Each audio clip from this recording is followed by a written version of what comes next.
We're here with head coach of the men's soccer team for Cal State LA, Chris Chamides. Thanks for joining us today. Congratulations on this fantastic season you've put together so far, and ahead of this weekend's regional semifinal, want to chat with you a little bit about the matchup and how your season's been going. Great. Your team, first of all, is only one of two squads left in the entire nation who is undefeated. What generally have you felt has made Cal State LA so successful this year?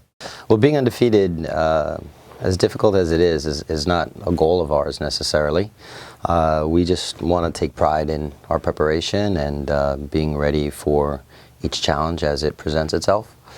And last year we felt that we had a lot of good days, but then some days that weren't as good as we hoped for. And so we challenged the group in the off-season to be better, to be more consistent, to be more prepared. And the guys have really taken that challenge on, and that's led to a good record, but the undefeated part was never really the goal. Yeah. 17 of the 19 matches you guys have played in, they're all wins.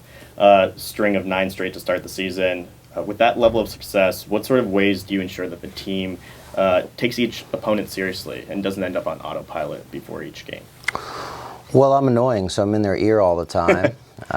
Just to make sure that they stay grounded and they stay focused. But we're not really a program that looks at rankings or gets involved in things that aren't actually real. So we just try to have a good day every day. We train as best we can every day. We prepare as hard as we can. And we allow the process to unfold. So when we do that, we're typically well prepared mentally, physically, emotionally for performances. And that's really helped us in the long run. Yeah, your team's been really well prepared, like you've said. The thing that has stood out with me is 18 of your 27 players who have seen minutes in 2019 have contributed to the Golden Eagles' point tally. 15 of those players have scored goals. Roster construction and recruitment, that happens over multiple years. But what has it been like for you as a coach to have this sort of depth with your team in 2019? Yeah, I appreciate you noticing that.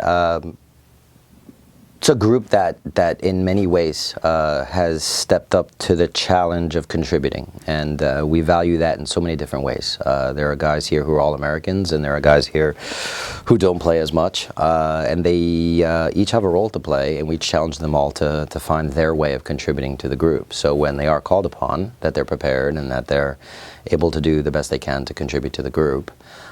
We've come really far, but We've probably only played about maybe 100 minutes this year with our most fit group, most healthy, you know.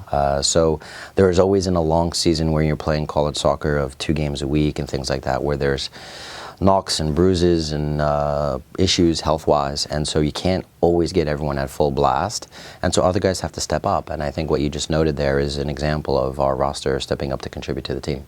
Absolutely. One section of your roster that has really stepped up, but sometimes can be overlooked by a new fan or an outsider, is your defensive line. Mm-hmm. Anchored by Morty B. You got Alexander Brems between the posts.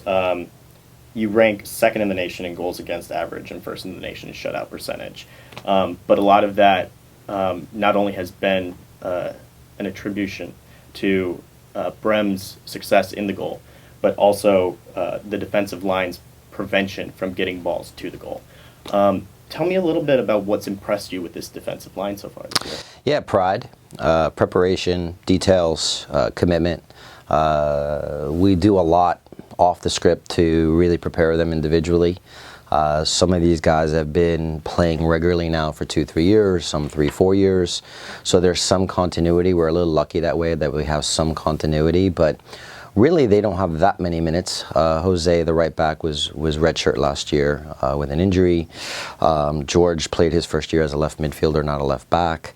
So they've really only had a year or two together, but they've been in the program for now 3-4 years. And I think the details that we emphasize every day are sinking in, and they take, and that gets us so far, but then really the torch is passed to them in terms of the pride that they take about every performance. And then Alex is behind them with his voice and stepping up when he needs to step up. But we work hard every day in training on making sure that our mentality is right defensively, beyond just the techniques and the tactics that get involved. Great.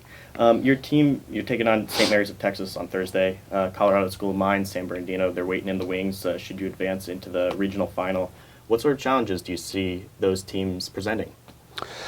Well, we only have one challenge, which is St. Mary's. The rest is to be determined.